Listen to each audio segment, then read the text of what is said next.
the election of Trump really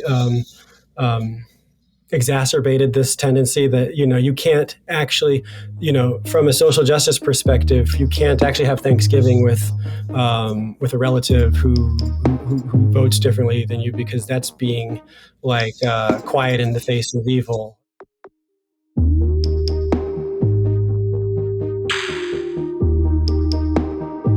So I wanted to start with your introduction to books. It sounds like your father's the one that made you a reader.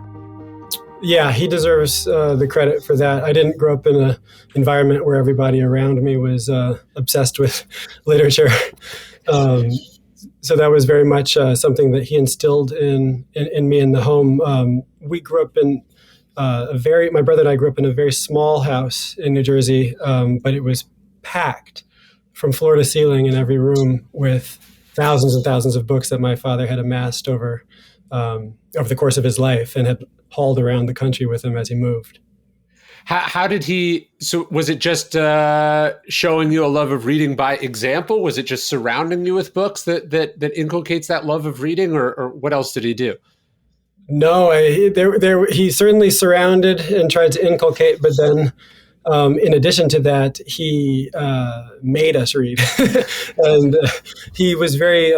He wasn't just a strict authoritarian, though. He really tried to make us want to read, and the way that he saw to do that, at least at first, was to bribe us and to tell us that reading was work and it was something that we should be compensated for. And so he took money that, in retrospect, I realized he didn't always have, and he paid us handsomely for our age to sit and study and to read Aesop's fables when we were really young, and then to get on to more sophisticated things later.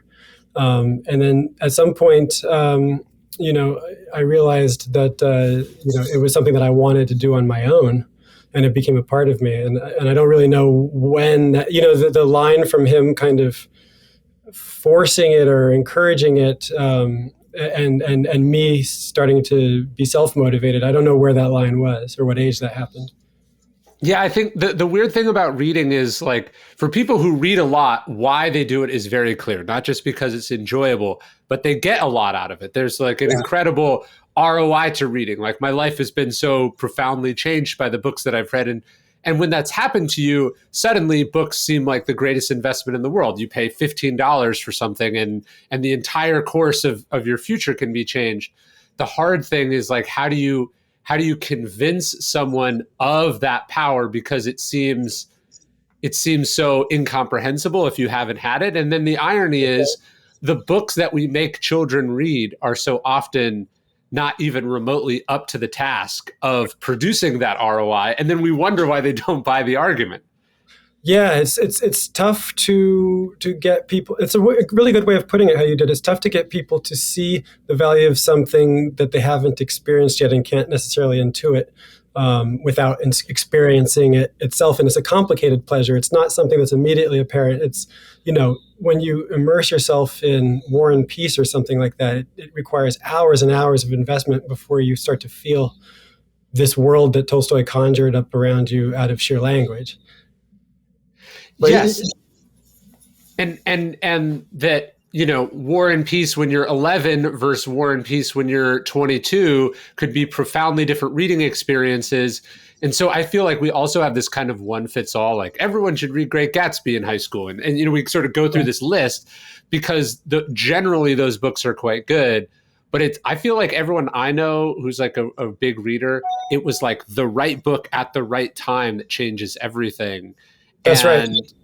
And yeah, I think it really does have to come from the house, because the parent is going to know you well enough, and the parent is going to their interests are going to be closer to yours enough that I just don't know if it's something a school is even equipped to do.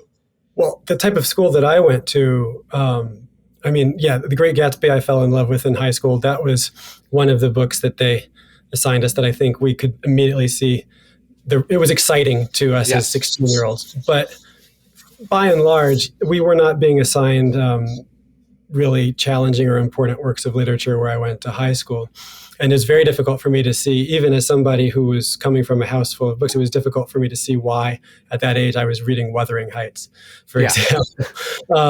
But my father was very adept at kind of finding things that, we talked a lot too. That's the thing. It wasn't just like, here's a stack of books. It was, these are ideas that we've been discussing, and here's a book that can kind of complicate or extend this conversation that we've been having. I know you're interested in how does a person live a good life, or what is the good?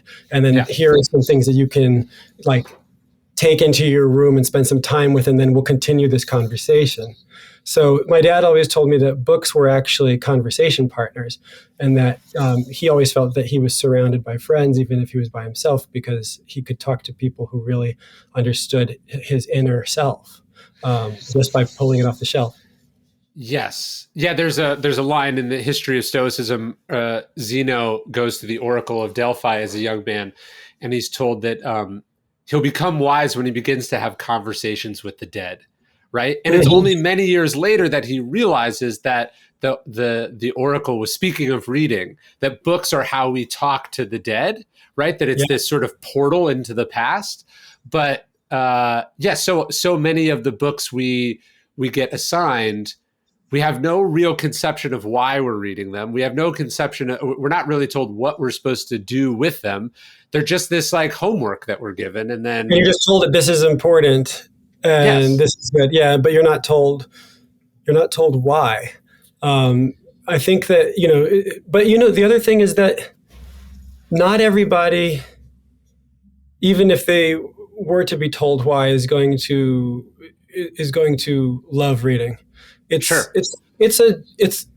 of the best pleasures in life are difficult pleasures. They're not easy to have. Some of the most gratifying flavors are things that you reject viscerally as a child, because you have to go through many steps to develop the palate. I think reading is that way too. Back in the ancient world, philosophy wasn't abstract, it wasn't theoretical, it was designed to help you live the best life. In Stoicism 101, we have a 2-week course that will introduce you into philosophy, that will make you a better person. There's interviews with me, daily lessons that will challenge you to be better, give you new ways of thinking, tackling the problems of life, becoming your best self. As Marcus Aurelius says, you could be good today, but instead you choose tomorrow. Epictetus says, how much longer are you going to wait to demand the best for yourself? Check out our new course, Stoicism 101, at dailystoic.com/101.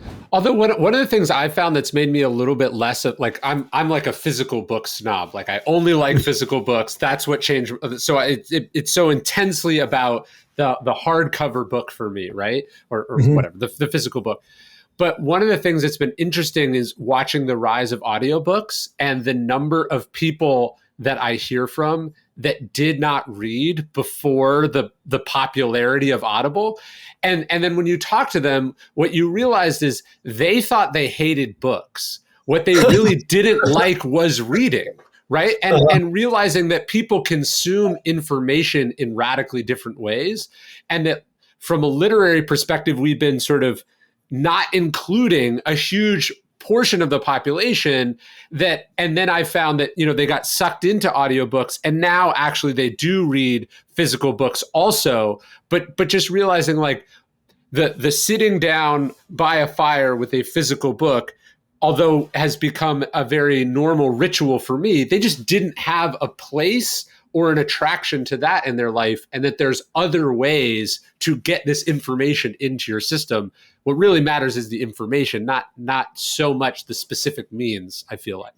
Yeah, on an intellectual level, I tend to agree with you, and I've read that actually the brain processes audio the same as reading, with narrative especially, I think. But I'm like words on the page guy and a sentence guy, where when I see a sentence that really is well crafted, I go back over it multiple times before I move on, and I just kind of linger in the texture of what's been accomplished by the juxtaposition of words in a way that I'm very partial to. I've never listened to an audiobook.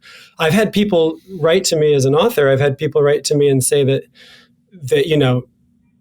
they were really happy to have my audiobook, and that the fact that it was read by the author made it even more of a rich audio experience. And I can understand that, but I've never consumed it that way. But, then I'm a podcast guy, and I guess the line is getting thinner and thinner between that type of pleasure and an audiobook, right?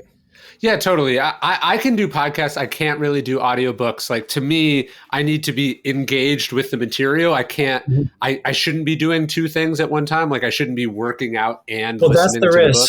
Yeah, that's the risk, is that when you're reading, that the beautiful thing is that you can't do anything else and read. Yeah. And that's why the phone is so dangerous now next to the book, because you're constantly like leaving this immersive experience. But when done right, reading actually makes the world recede around you. Which is, I think, a thing you actually need, especially in this crazy world that we're in. So yeah, you can read an ebook on your phone, and that's certainly better than not reading an ebook on your phone. But I think anything that you can do without the screen, you should probably try to do without the screen. Yeah, I'm becoming more and more aware that I have to make those I have to erect those barriers. Otherwise, it's, even as somebody who, I make my bread, and my whole life is about reading and writing, and it's getting hard. It's harder. I published my first book in 2010, so it's been 12 years for me. And, the difference between writing the first book and reading and writing for this third book I'm on now, I mean, the phone has destroyed so much of what I took for granted about my own self-discipline. Well, I wanted to talk to you about a bunch of stuff pertaining to this, but jumping ahead, because I think it's related to what you were just saying. I feel like many of the sort of class of people that we know, the sort of knowledge worker, public intellectual, writer, journalist crowd, I feel like so many of their brains have been scrambled by the amount of time they spend online, specifically the amount of time they spend on Twitter. When you see the amount of tweets that some of these people send, you're like, there's no way you're reading anything long form, because there's not enough hours in the day. Your brain has been hijacked by this short form, hot take, respond as soon as you see it mentality of social media, that there's no way you're doing the work to generate the certainty that you are projecting with the things that you are writing.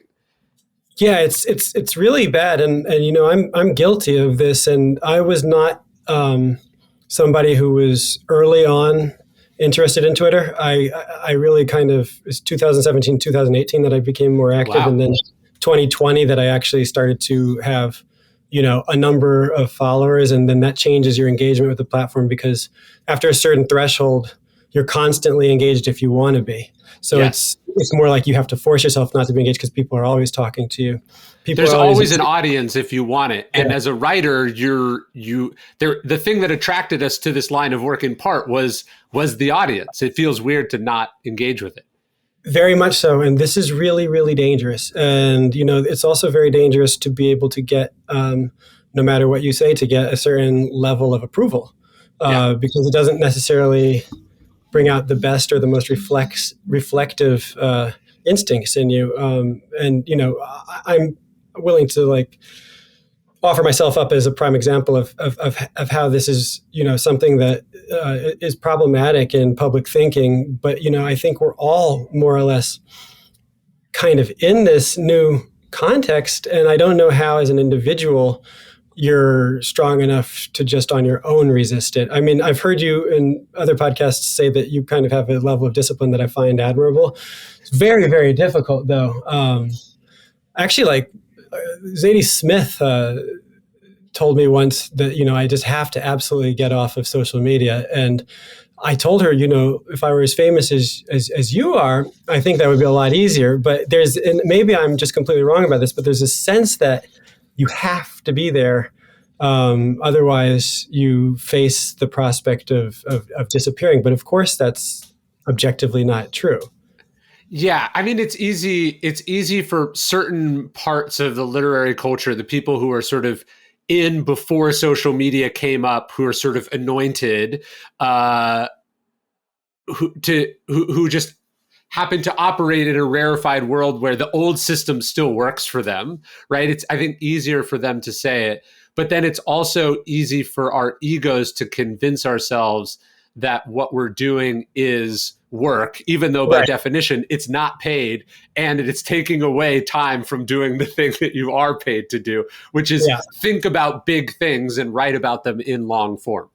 But then I do also lay some of the blame on the industry for this too, because you get really mixed messages in this workplace that's been in flux for the past decade, where when you're writing books, your publisher really wants and expects you to come with some form of a platform. Now that's just part of what you're informally They're obligated. not selling the books. You have to do it. So And so how are you doing that? You're doing that on social media. Then if you're a journalist or you write for magazines, essayist or whatever, columnist, there's an informal expectation that you engage and that you publicize your work and have an audience. And then also that you're not supposed to trip over these invisible and moving lines of something that will get you, in trouble for saying something that's beyond the pale that maybe wasn't beyond the pale a few weeks ago or a year ago. And so you're constantly navigating this kind of,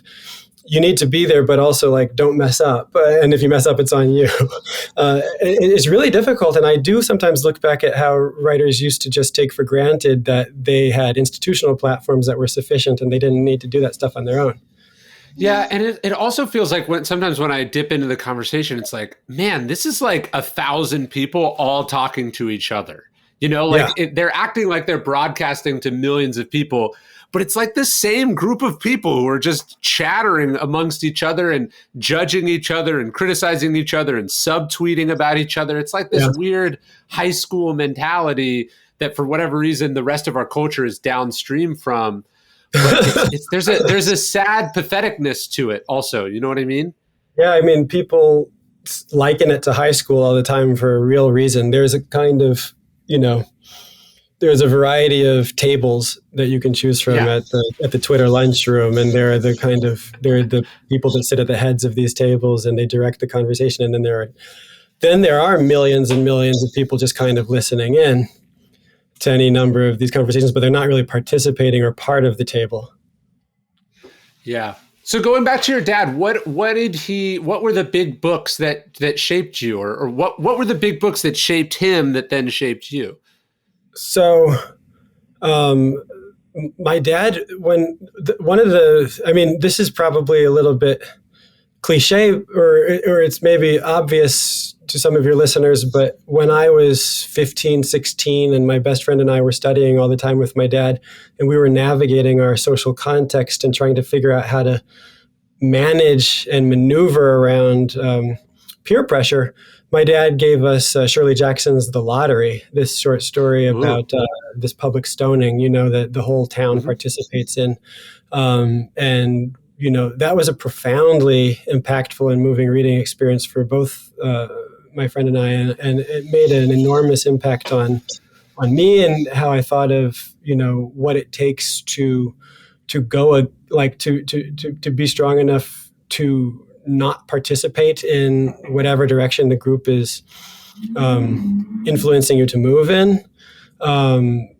So that was, The Lottery is like something that I can still see myself sitting at the kitchen table and him handing to me on a Xeroxed printout to think through and underline and then talk about later when we were done.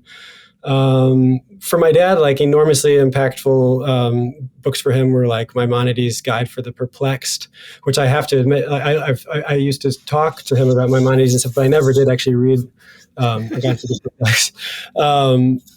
The books that really, really, really made an impact on me that changed me started from like 18 years old once I arrived at college. And so for me, like, I think the book that it destroyed my faith. I had always been in Catholic school, and my mom's a Protestant and my father's an atheist, but they just let faith be a private matter that my brother and I could decide for ourselves. And I kind of just loosely identified as a Christian. And then I read the Brothers Karamazov, and it was just an astonishing reading experience for me. And it kind of shattered my faith. And I was just deeply impressed at Dostoevsky being a proselytizing kind of believer in his own life could nonetheless, as an artist, be so powerfully moved by the vocation of art that he put the strongest and most compelling arguments in the voice of Ivan Karamazov, who's the atheist. And so it just made me think about life and art, and the fact that this guy who was kind of racist and anti-Semitic and lived in another century in Russia and thought that Russia was distinct from Europe, nonetheless seemed to understand who I was on the inside more than many of the people I grew up around. And so the Brothers Karamazov was like this link to the world for me. And then I studied philosophy. And so some of the most important books in my father's life were like Plato's Dialogues and things like this. And so once I got to college and I properly studied, Greek philosophy, that was also very important for me as well. And then I understood my father better. How did your father come to be this literary figure? Was he self-taught? Had someone done this for him? What makes him this lover of books that then shapes you into being one? Self-taught. My father was born in 1937 in Galveston, in Longview, Texas, and then raised in Galveston, Texas, under segregation. And no one in his family had an education beyond high school, and he didn't have a father and was raised mostly by an aunt and uncle.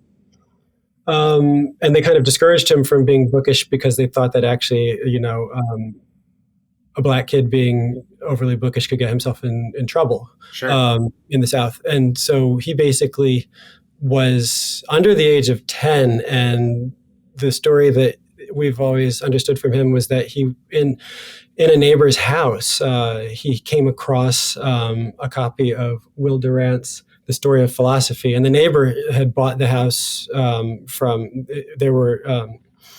it was an immigrant family in the house before his neighbor currently residing there. And the neighbor didn't know how the book was there. But my father, just like paging through that book, there was an illustration of Socrates. And my father was wondering who this guy was that lived so long ago that was important enough that there was an image of him in a book. And, that led him to wanting to know what philosophy was. And he just accumulated from that age as many books as he could and just read on his own and just told himself, I guess, that if he were to transcend his circumstances, the only way that was going to realistically come about was if he were to develop his mind. And I always wonder, I was pushed by my father. I'm amazed by the people that in some sense, they liberate themselves from the matrix. Sure. They don't have anybody coming to tell them that they're in the matrix. But they somehow figure out that this world is stifling and that there's a way out. And he had that inner kind of voice telling him that there was more. And this connection to philosophy, it allowed him to realize that whatever he was being told about his worth as a second-class citizen in the segregated South in the United States of America, there was a universal humanity that he was discovering in this book that linked him to ancient Greece and to thinkers that, told him about something that was more than that. And I don't know why that struck him and it didn't strike other people that he was related to. Well, it's interesting that there's kind of like, there's the two paths to philosophy. There's sort of like blue collar autodidact path to philosophy, the self-liberation, like anyone can access these books. Anyone can apply these ideas no matter who they are and what they're doing, and how radically different that is than the sort of academic introduction to philosophy that people get in school, which is very high-minded, which is very theoretical, which is very abstract, which they think needs all sorts of pre-qualifications and, hand-holding. And yet they really should get you to the same place, which is, the ability to apply these ideas to everyday life, apply philosophy to who you are as a person. Well, that's what I was always attracted to with philosophy. I went to Georgetown, which is one of the few college programs which is essentially continental philosophy and not analytic. And yeah, I was attracted to metaphysics and, ethics. What are we doing in this life? What is the good life? How do we go about flourishing? And the other questions kind of were not what moved me to the discipline. And I think that, I still, I still find myself out of step with, language questions and games like that. I think that they can be intellectually fascinating, but that's not what stirs me. I still have that kind of antiquated notion of having your soul stirred, and I'm sure that is a way you approach it too. I mean, if you're thinking about Stoicism and thinking about how to cope with life's hardships and not allow them to derail you. Yeah, it's like, what am I supposed to do with this information? Not like, how can we have a very exclusive, difficult to follow, but intellectually provocative conversation. Like, how do we know if there's such a thing as right or wrong? Or how do we know we're not living in a computer simulation or whatever? Like, what if reality is a hallucination? All these things, I guess, are intellectually interesting, but like, what am I supposed to do with it? Right. The next time I'm stuck in traffic and I get frustrated, or somebody calls me a horrible name, or somebody I love dies, right? Like, like real, the real shit. Yeah.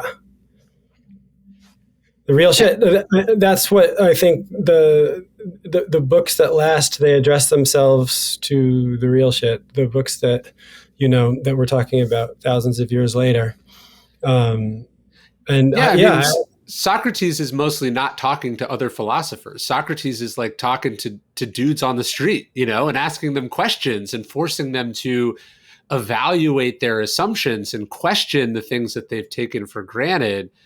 Not sitting cloistered in a classroom. Yeah, he was the antithesis of that, actually. Yeah, exactly. Yeah. So did you find that your study of philosophy, did it clash with your dad's, or did you find one to be superior than the other? I'm just curious. No, his is very much the same. He was interested in the Socratic dialogue. He was interested in asking questions to get a slightly more refined sense through a back and forth of what might be closer to the truth. He was interested in the questions that you're talking about. How does a man die with dignity? How does a man live with dignity?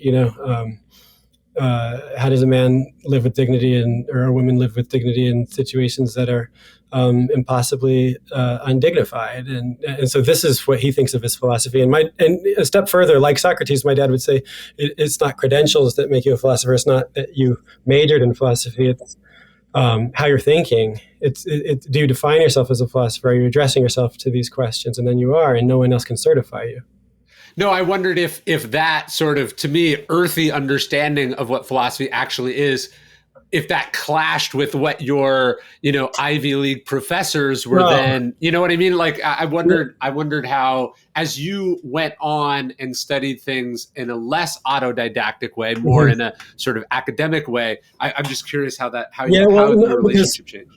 Basically, I only studied at undergrad, so I stayed with those kinds of questions mostly. I mean, I started to study Hegel and Heidegger and things like that, and it got really complicated, but I was still really interested in it, and it's still continental in the sense that they're not playing language games, you know? So, no, it didn't really clash so much. But then when it came time to decide whether I would pursue a doctorate in philosophy or not, I really was by that point aware that I wanted to, ask certain questions, and I wanted to be a writer, but that I wanted to address myself to more than a very, very restricted readership, and that's necessarily restricted if you go the academic route. Yeah, I mean, right. Sometimes you read these books and you're like, how many copies could this have possibly sold? And how many copies did you think it was going to sell when you spent 7 years of your life, writing this thing? Like, of course, it's not that it was a waste of time, but it just seems so indulgent. Do you know what I mean? Well, the professor, that was really what influenced my thinking. A very kind and accomplished professor told me exactly that. He said, if you are thinking about going to grad school for philosophy, you need to think very hard about whether you would feel satisfied with 12 people purchasing your book, 8 of whom are colleagues. Yeah. You know, and, he said you have to really, really, really answer that question for yourself whether that would satisfy you. And I think that very quickly I knew that wouldn't satisfy me. I didn't know that you're not guaranteed to get a readership if you go the other route, but at least you have more of a shot. When there's a meritocracy to it, where it's like you have to go earn it, you have to go build the audience, as opposed to almost being patted on the back for not having the audience. Like, right. I always love when they criticize, like a Malcolm Gladwell or something for like popularizing something, as if that's not like the job of a thinker, is to take ideas and make them accessible or usable for people. Yeah, I mean, and there is an argument and something to be said for people that are talking to other experts, so that kind of, that develops knowledge, and then, Sure. Those books will be consulted and referenced. And I'm all for the production of knowledge, but, I think that's why it's great to have a division of labor. Some people got it right, like Malcolm Gladwell, and spread ideas, and we're, the larger discussion is richer for it. So how have you thought about this with your own kids and reading? I'm assuming your house has plenty of books in it, probably not floor to ceiling, but how have you thought about inculcating the same curiosity and thirst for knowledge in your own kids? Yeah, I mean, the house is full of books. My children see their parents reading and working with books and take it for granted in a way that I'm very happy about. They think it's normal. Yeah. But, I read to them, my wife reads to them, and I always am very hesitant. There's this line between constantly encouraging, my son's too young right now, but my daughter is 8.5, and constantly encouraging her to read and wanting her to be a voracious reader, and also not wanting it to ever seem like work, or I want her to still have that sense of pleasure and play, where it doesn't seem like a chore or like a punishment. And it's tough because when I see her wanting to do other things, I get stressed out that maybe I'm not being tough enough. And then, of course, there's the modern, the contemporary problem of she also sees you staring at your phone quite a lot, and that becomes something that she thinks is to be emulated. And so there's this discrepancy between do as I say and don't do as I do, So I'm trying my best to just have books be like air around her, and even with my dad really pushing me to be a reader, I think that's actually what really sealed the deal, is just that books were, I don't think a house without books it feels right. It feels off to me. It's not a home. It doesn't feel like a home to me. Yeah. And so living with books is something that he kind of gave me through example. And I think that's what I'm really trying to do with my kids. They have tons of books in their rooms. They live with their own books and not just ours.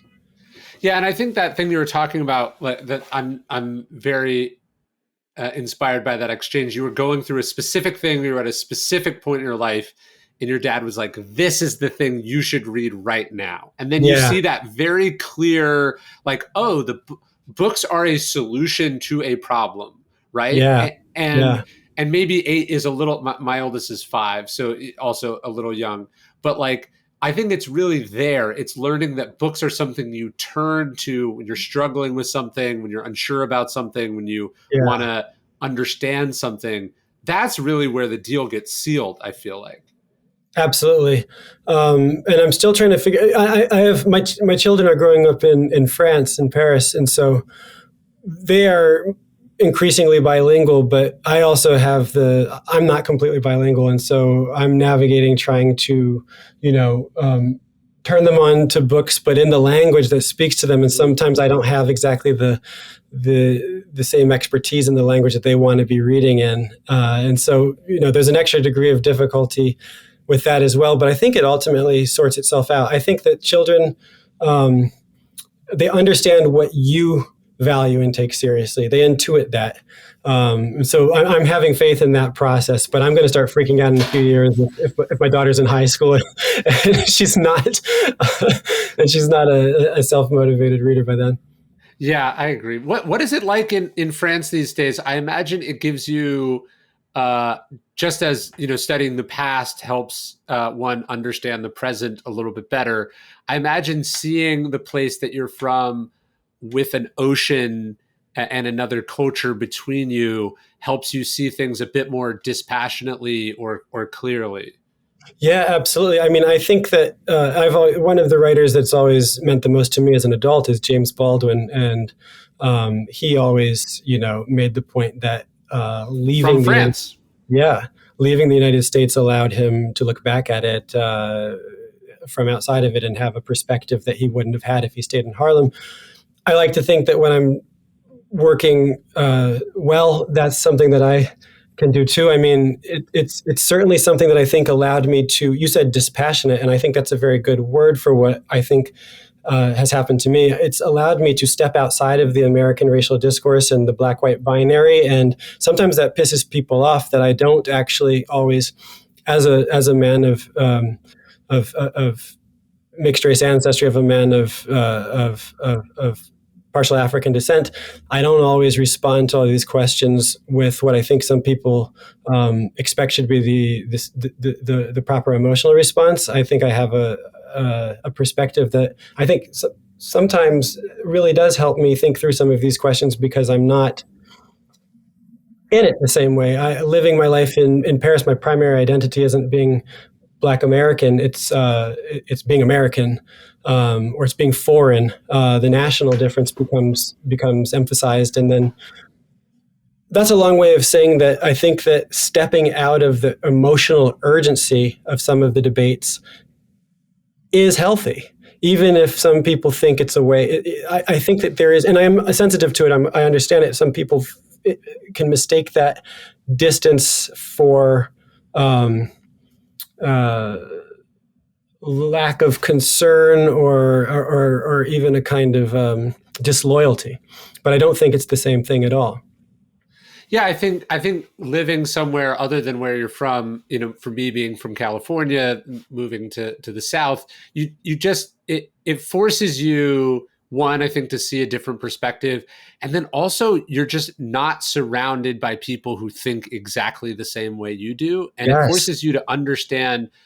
I think people think it would make you be more understanding, which it does. But I think it also helps you understand just how wrong those people might be about certain things. Do you know what I mean? So that's exactly what happened to me. I grew up very much under the American logic of the one drop rule. A drop of black blood makes a person black because they're not white. This is the custom of the plantation. This is slavery. I never questioned that.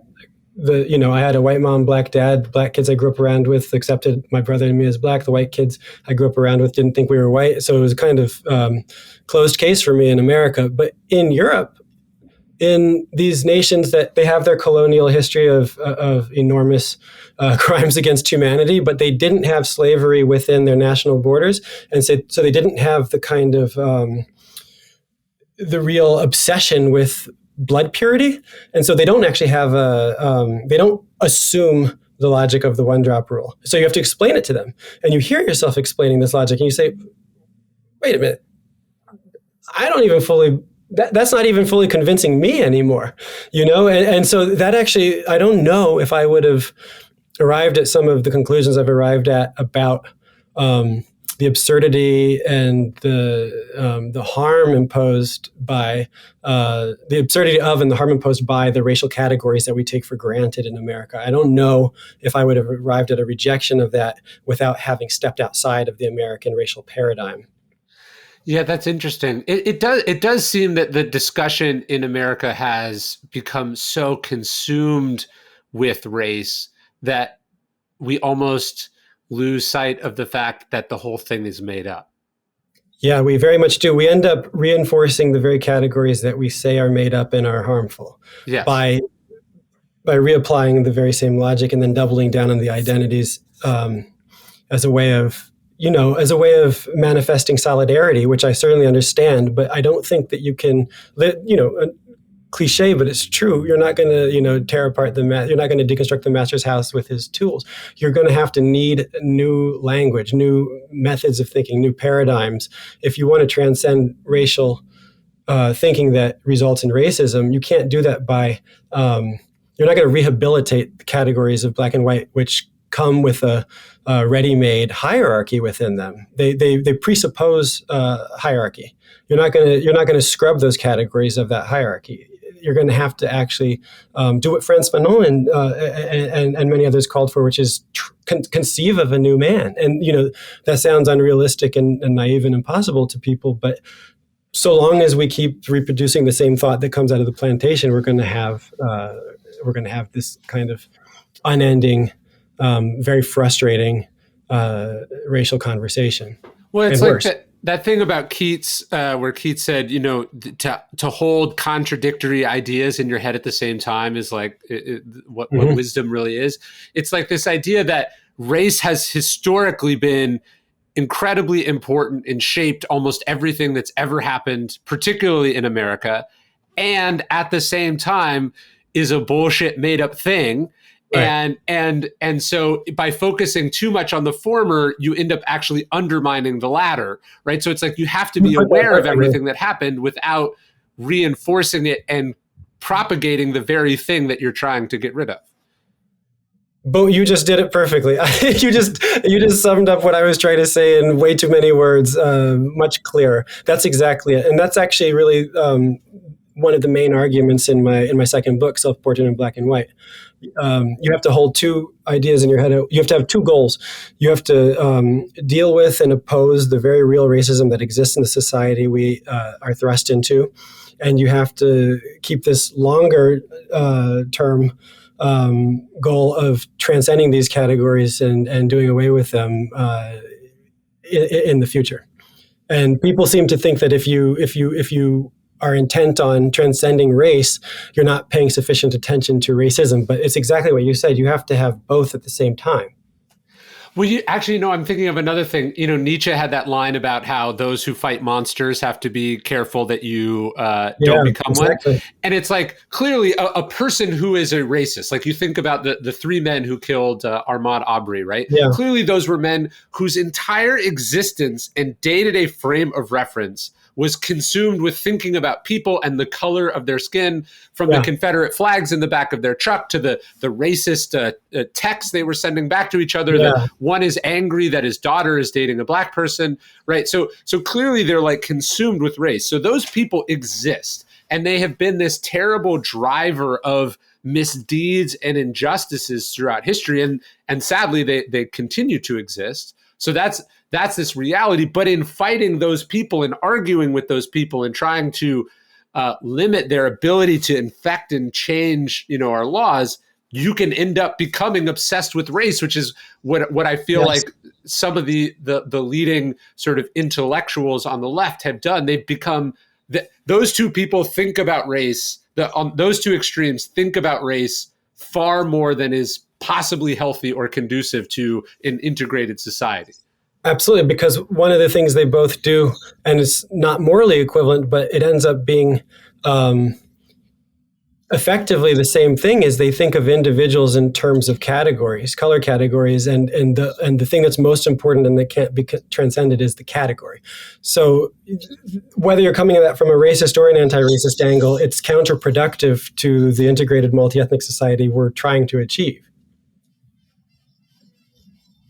Yeah, and it doesn't seem like it's good for, like, it was interesting you talking about you going to France and this sort of changing how you think about things, and James Baldwin.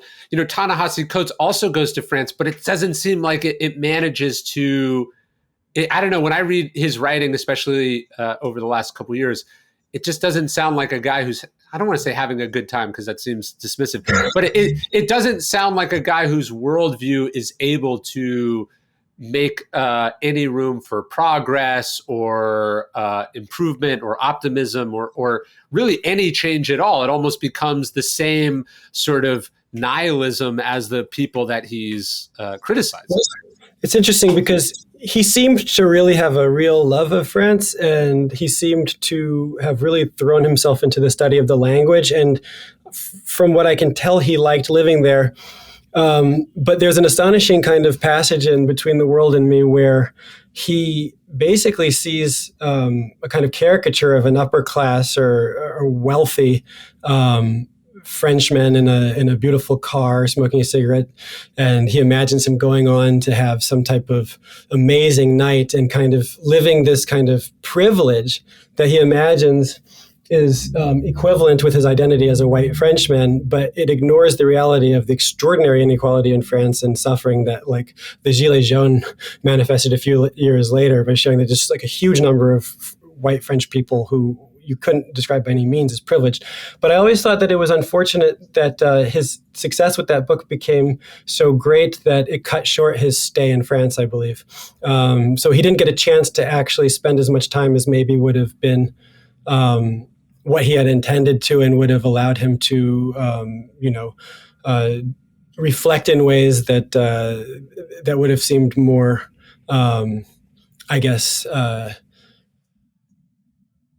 like James Baldwin's or Richard Wright's or someone who he didn't get a chance, is what I understood, because America really called him back with a huge commercial success, and that was undeniable.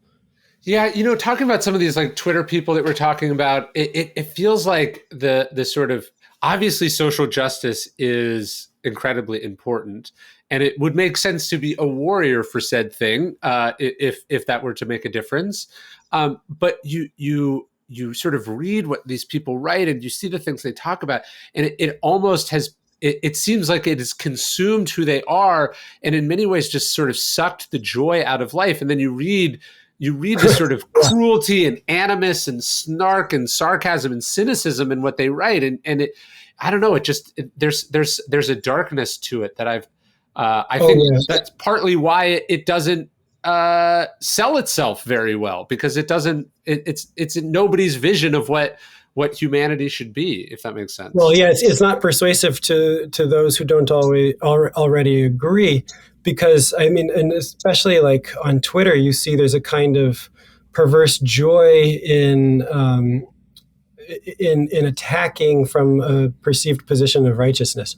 Yeah. So for someone who doesn't already start with the presupposition that you are yourself righteous, it looks a lot like bullying, and it looks rather unjust, ungenerous.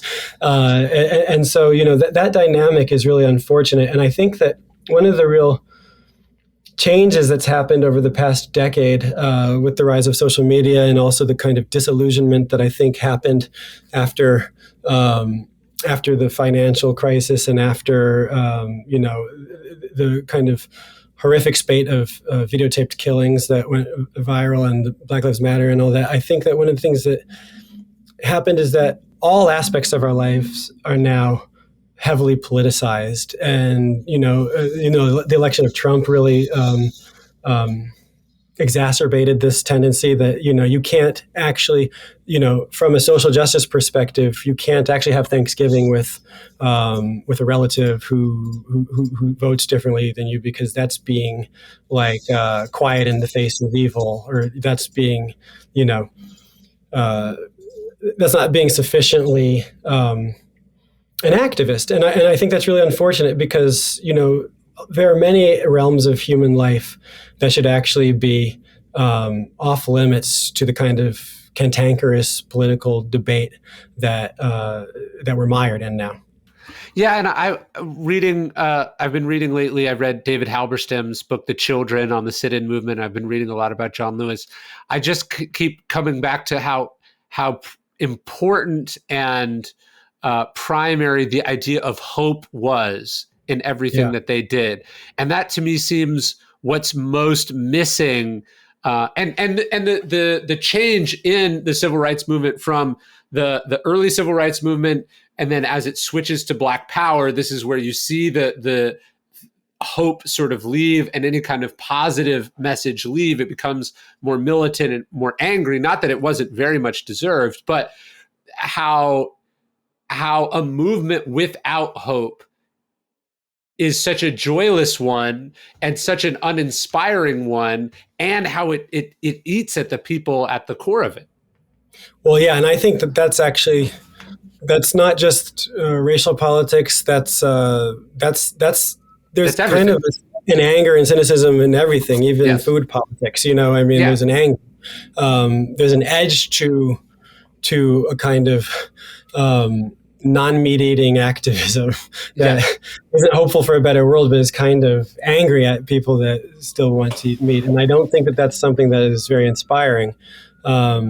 Or sustainable. Like, how long can you be angry without becoming a bitter, cynical person? Yeah. And, I don't know. I mean, I think that that's going to have to wear itself out. But it can go on for quite some time, apparently. Well, because I was thinking about the Harper's letter that you were a part of. There was a certain amount of hope and sincerity and good faith in it, and then the overwhelming, even though there's almost nothing in it that a reasonable person would actually disagree with or be angry about, somehow the spin or the presentation of it is that it's like, the most evil thing that's ever written, right? Like, I'm constantly amazed at the creative ways that people manage to find some core negative thread in a very anodyne or positive message. Yeah, we were really surprised by that too, because none of us expected that people would comb through the list of signatories and say, well, the text actually does say this, and none of that is objectionable. But if you look at who signed it, this is actually an anti-trans document. And then that was at first. Then it's like, no, actually, if you look at who signed it, this is actually a Zionist document. Then it was like, no, if you look at who signed it, this is actually an anti-Black document. But it's like, on its face, of course, everything that they say we agree with. And that was just astonishing to us, because it's like, wait a minute. And, Malcolm Gladwell he was one of the signatories, and he said, people are saying that it's problematic that certain people whose views on other matters I might object to have signed this. But for me, that's like one of the reasons why I did sign it, is like, here are some principles that we can all uphold. And it's weird too, because it's like, there are anti-trans people out there, and there are bad people who believe bad things. Right.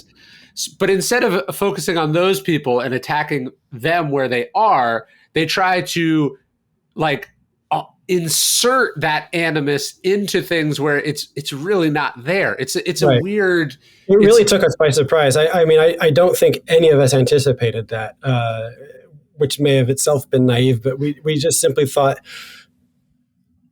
there's multiple people here crafting together a document that multiple people from a variety of perspectives can sign on to, trying to be persuasive and concise.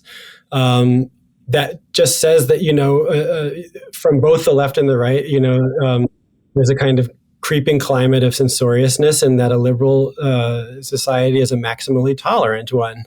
And that like the urge to publicly shame and punish is not healthy.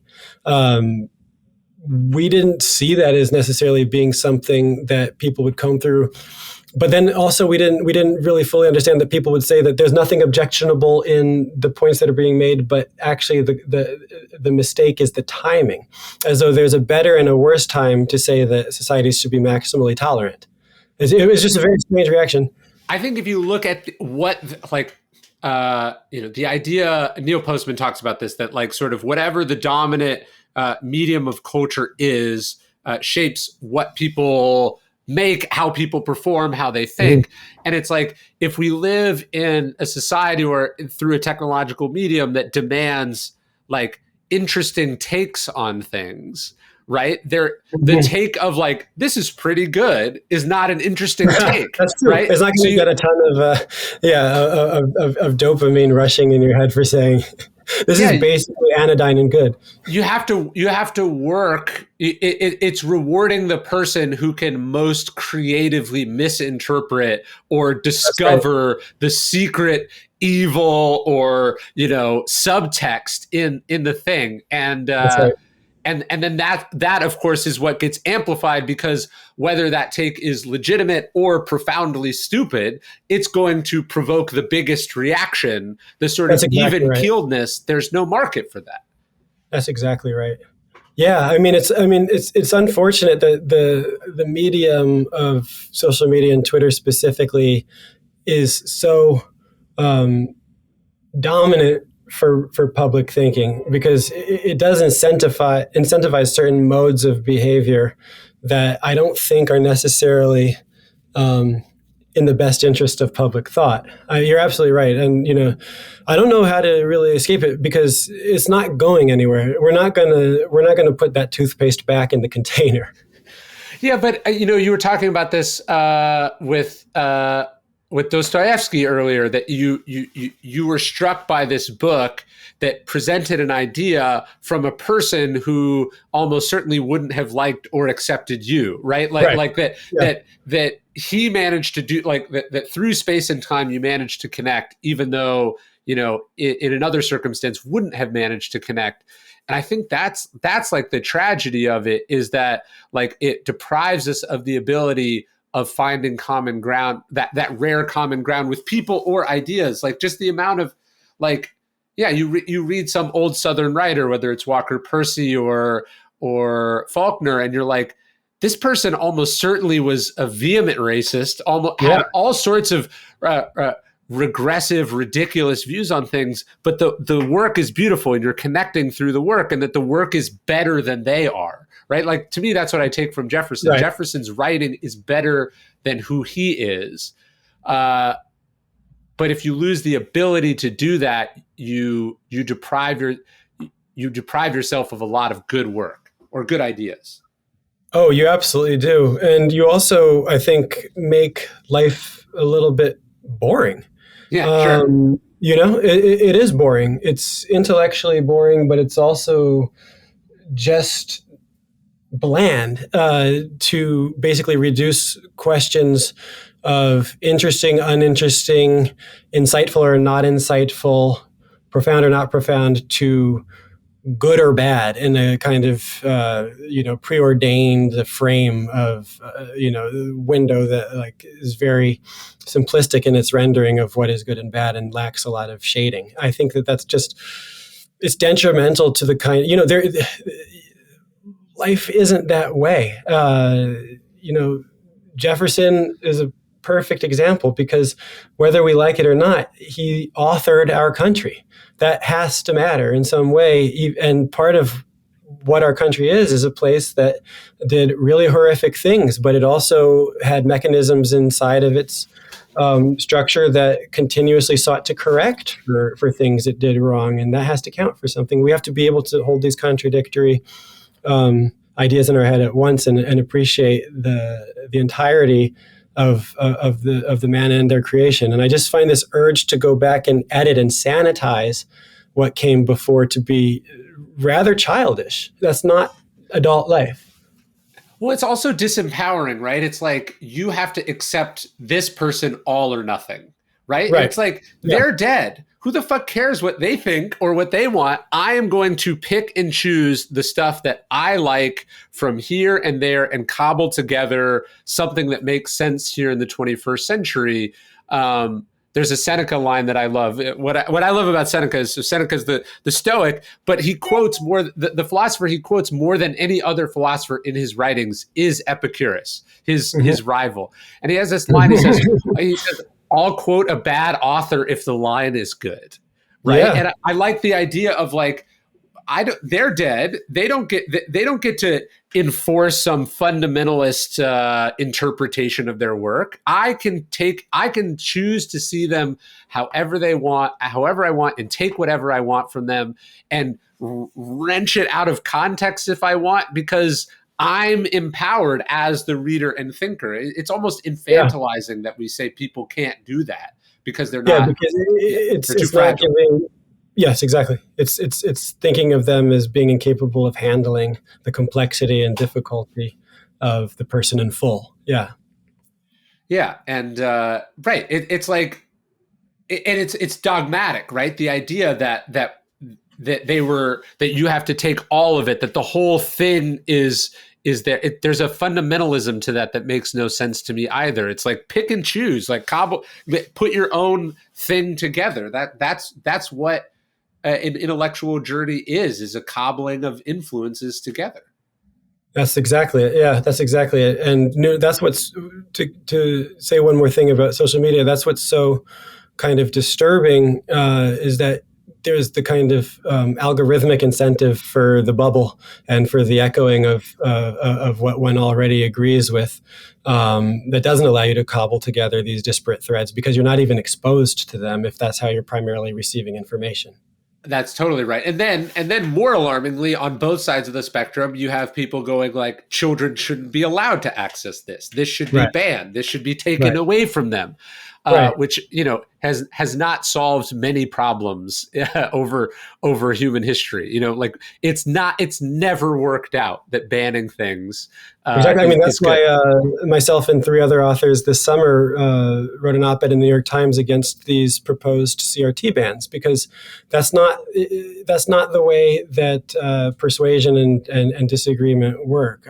You cannot ban out of existence ideas that you deem inappropriate without having really adverse consequences for that. Well, what I liked about that op-ed is that I imagine there was a good amount of political disagreement between the 3 of you generally, but you were able to come together on this one thing that you agreed with, which is like what we need more of. Yeah, I think so. I mean, it definitely did lose some, it lost some of us, some if not friends, some allies. But I think that, that's an attempt to put your money where your mouth is and to not be strictly tribal. Yeah, right. No, the more you are locked into an identity or a frame, a worldview, the less optionality you have and the less potential allies you have because you see things in such a binary way. That's right. Yeah, absolutely. Well, this was amazing, man. I love your stuff. I loved the letter, and I forgot about that op-ed, but I remember reading it.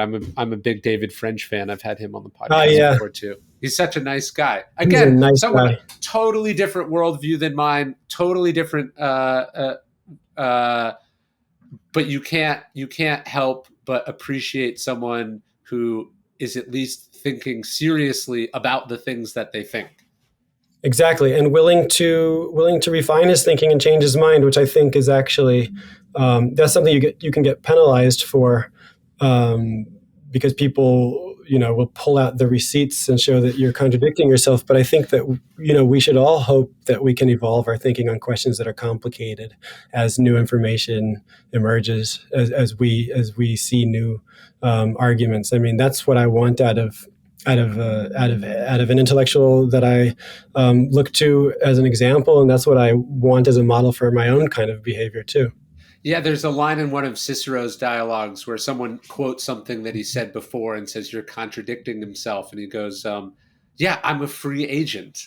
Mm-hmm. And that you should be able to change your mind, and you should be able to look at each individual issue anew. And there's a certain what did Emerson say about consistency is the hobgoblin of little minds. You should be able to change. It's a bad sign if you can't. Yep. Yeah. No. That's a line. Is it Emerson? My mother used to always tell that to me, and it always made me feel better. Yes. And then I used it to get out of being reprimanded. There you go. Well, I really appreciate it, man, and keep up the great work. Thank you so much, Ryan. You too. Keep it up. I really enjoy your podcast. Thanks for having me on.